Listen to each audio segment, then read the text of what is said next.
আপনি কি জানেন, আপনি যখন একটা পণ্য কিনছেন তখন আপনি কাকে সাহায্য করছেন?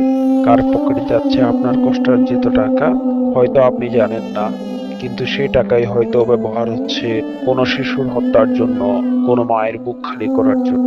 আমরা না জেনে এমন অনেক পণ্য ব্যবহার করি যেগুলোর লাভ যায় সরাসরি ইসরায়েলের কোম্পানির কাছে। সেই টাকা দিয়ে ফান্ড হয় যুদ্ধ, তৈরি হয় অস্ত্র, ধ্বংস হয় গাজার নিরীহ মানুষের ঘরবাড়ি। প্রতিটি কেনাকাটা যেন হয় বিবেক দিয়ে। আমরা যখন বিকল্প পণ্য বেছে নিই তখন আমরা একটি বার্তা দেই, আমরা নির্যাতনের পক্ষে না। ইসলাম, মানবতা, ন্যায়ের পক্ষ নিতে চাইলে আমাদের কেনাকাটাও থাকতে হবে সতর্কতা। কোন পণ্যগুলো বর্জন করব এবং বিকল্প কোন পণ্য ব্যবহার করব, আসুন জেনে নেই।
একটা শিশুর কান্না থামাতে আপনি হয়তো কিছুই করতে পারবেন না, কিন্তু সেই শিশুর কান্নার পিছনে যেন আপনার টাকা না থাকে, আপনি সেটা ঠিকই করতে পারবেন।